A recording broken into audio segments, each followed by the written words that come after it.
Kemudian Al-Imam Ahmad ibn Ali ibn Hajar Al-Asqalani yang lahir tahun 773 Hijriah meninggal 852 Hijriah, dalam kitab Fathul Bari, beliau ada mengisahkan satu riwayat. Al-Imam Abu Daud ini setiap hadis yang beliau hafal, sebelum beliau tulis beliau amalkan, baru beliau tulis. Diamalkan dulu baru ditulis, diamalkan dulu ditulis. Itu disebutkan dalam Fathul Bari.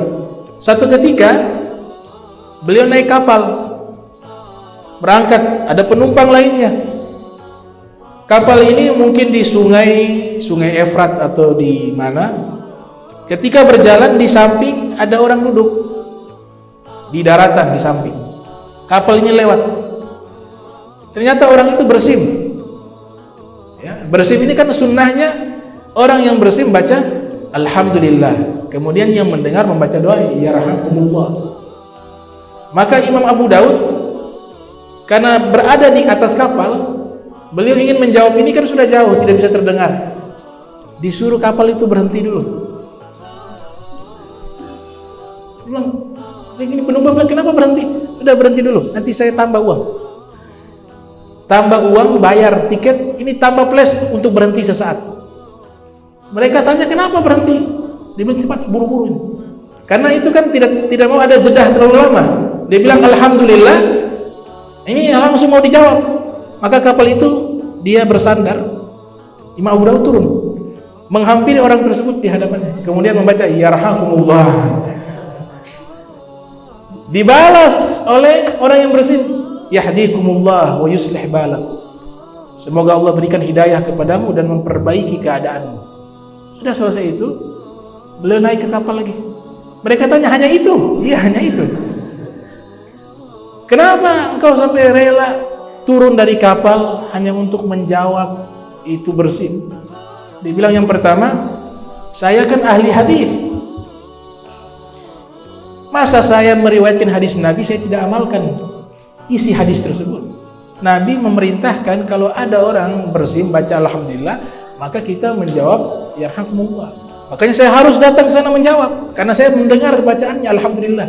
Yang kedua, saya ingin mendapatkan doanya, karena ada bagian doanya yahdikumullah, semoga Allah berikan hidayah kepada kalian dan memperbaiki keadaan kalian. Boleh jadi doanya mustajab, makanya saya datang berharap dapat doanya. Subhanallah, dari kita bersim saja doanya begitu indah, diajarkan dalam agama kita. Maka sudah mereka melanjutkan perjalanan kapal. Tengah malam tidur, seluruhnya tertidur. Dan luar biasanya serentak satu kapal itu bermimpi yang sama. Satu kapal itu bermimpi yang sama. Mereka bermimpi melihat surga. Kemudian mereka lihat, kita posisinya jauh dengan surga. Tapi mereka melihat ada satu orang berdiri di depan pintu surga, selangkah lagi masuk surga. Mereka lihat, siapa tuh orang itu? Ternyata balik Abu Daud. Kemudian ada pengumuman, seluruhnya mendengar itu, bahwa dipersilahkan Abu Daud masuk ke surga. Kemudian disebutkan Abu Daud telah membeli surga 1 dirham. Karena waktu berhenti kan bayar satu dirham. Abu Daud sudah membeli surga dengan harga 1 dirham. Dipersilakan masuk ke dalam surga. Bangun, semuanya bangun serentak. Ketika bangun, mereka lihat Abu Daud sudah tersenyum. Kenapa? Alhamdulillah, saya berhasil membeli surga dengan 1 dirham. 1 dirham. Nah, ini diriwayatkan oleh Al-Imam Ibnu Hajar Al-Asqalani dalam kitab Fathul Bari. Kemudian ada ucapan dari Imam Abu Daud, beliau mengatakan begini, yakfil insan ladaihi min dzalika arba'atu ahadits. Sebenarnya bagi umat Islam cukup mengamalkan 4 hadis, itu sudah cukup, kata beliau. Tapi nanti dikomentari oleh hadis lainnya, enggak, hadis masih banyak.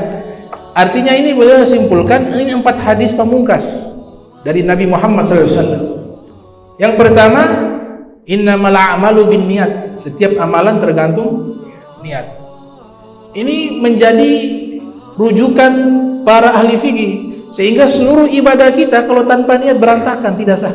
Sholat harus pakai niat, puasa harus pakai niat, zakat, haji, mandi wajib, wudu.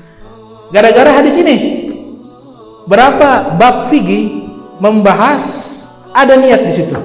Makanya beliau katakan ini hadis pamungkas. Yang pertama, innamal a'malu binniyat. Yang kedua, min husnil Islam mar'i tarku ma la ya'nihi. Orang Islam yang baik keislamannya adalah dia meninggalkan sesuatu yang tidak bermanfaat baginya.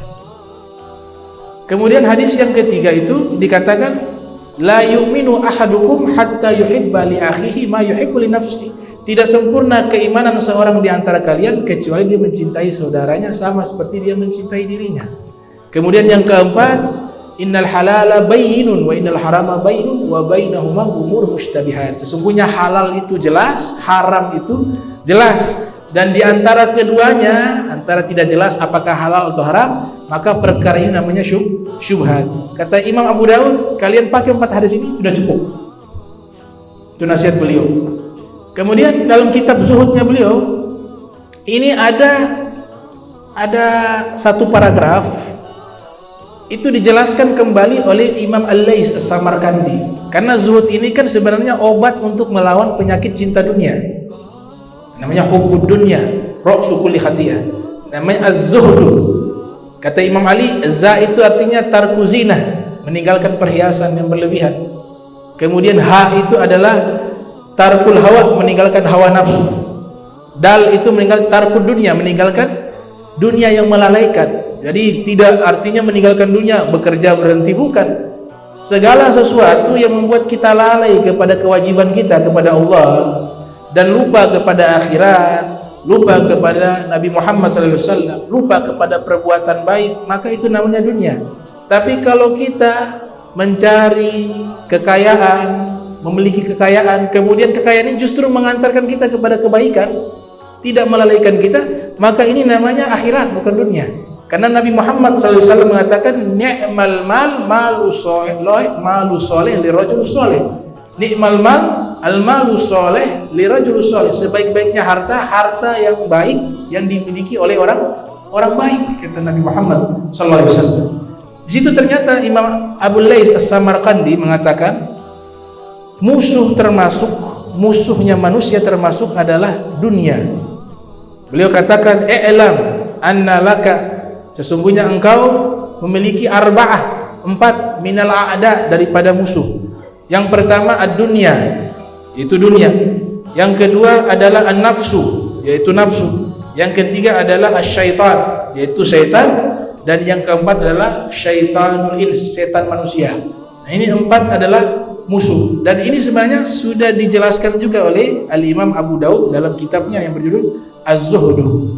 Abu Daud punya anak, terakhir saya tutup, ini namanya Al-Imam Abdullah bin Abi Bakar. Ini Abdullah ini punya gelar juga Abu Daud.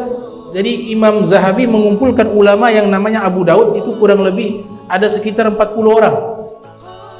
Jadi 40 orang itu namanya Abu Daud semua. Maka dari situ mereka bingung. Kadang-kadang di dalam beberapa kitab tertukar Abu Daud ayah sama Abu Daud anak, karena anaknya juga disebut Abu Daud. Sehingga mereka biasa membedakan dalam kitab hadis disebut dengan Sulaiman. Sulaiman itu adalah nama Abu Daud ayahnya. Kalau anaknya namanya Abdullah, dan Abdullah ini Abu Daudnya di belakang. Abu Daud. Kalau Abu Daudnya di depan, jadi dia punya dibedakan. Kalau Abu Daudnya di belakang itu anak. Kalau Abu Daudnya tulisan di depan itu ayahnya. Nah, kitab ini Sunan Abi Daud sudah dicetak dengan jumlah yang besar, dan alhamdulillah sampai hari ini masih banyak dikaji dan disarahkan. Kalau sarah ini artinya isinya dijelaskan oleh para ulama. Ada 2 kitab populer yang menjelaskan isi Sunan Abi Daud. Yang satu judulnya Badlul Majhud fi Hilli Sunan Abi Daud. Itu membahas secara rinci tentang isi hadis yang ada dalam kitab Sunan Abi Daud. Kemudian kitab kedua itu namanya Aunul Ma'bud fi Syarhi Sunani Abi Daud. Itu juga membahas tentang isi daripada hadis-hadis yang ada dalam kitab Sunan Abi Daud. Al-Imam Subki, terakhir saya tutup, itu menceritakan saking terkenalnya kitab beliau, ada raja atau gubernur di Basrah namanya Amir Abu Ahmad datang ke Sijistani, ke Afghanistan, ketemu Abu Daud. Wahai Imam Abu Daud, saya minta tolong kau pindah ke Basrah. Beliau kan di Afghanistan, suruh pindah ke Basrah. Kenapa? Tolong ajarkan kitab hadismu di istana. Kemudian kata gubernur, nanti saya gaji, tapi dengan syarat engkau mengajar di istana saja, ngajar kepada anak-anak saya.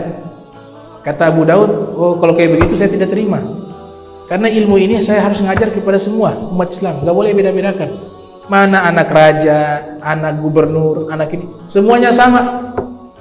Kalau syarat ini engkau berikan kepada saya minta maaf, saya tidak bisa datang ke Basrah.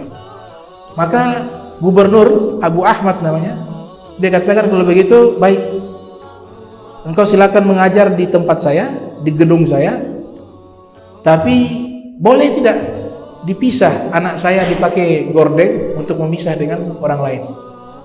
Kata beliau, tidak bisa.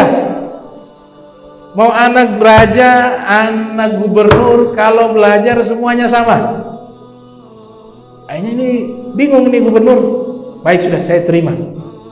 Akhirnya berangkat ke Basrah, mengajar di gedung Amir itu gubernur, sampai akhirnya beliau meninggal di kota Basrah pada tahun 275 Hijriah.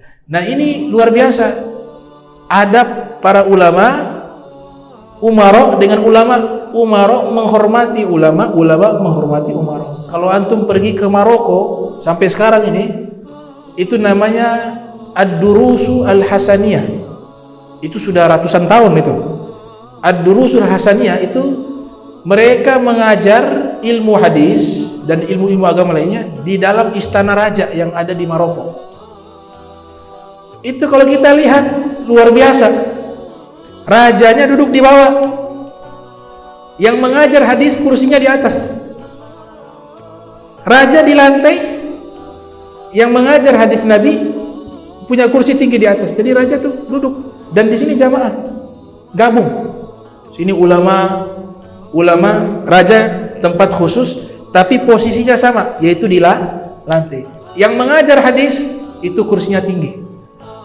Kemudian yang menarik, tiap kali hadis disampaikan selalu menyebutkan jaddukum yaqul kadza kadza, ya Amirul Mukminin jaddukum yaqul kadza wa kadza wa kadza, wahai raja yang mulia, kakekmu bersabda begini. Karena raja Maroko itu masih turunan Sayyidina Hasan bin Ali bin Abi Thalib. Jadi ulama-ulama yang mengajar di sana, yang mereka ketika meriwayatkan hadis selalu memuji itu raja. Ini kakekmu bersabda demikian. Nah, ini pendidikan dari Nabi Muhammad SAW. Yang menghormati, yang ulama menghormati umara, yang umara menghormati ulama.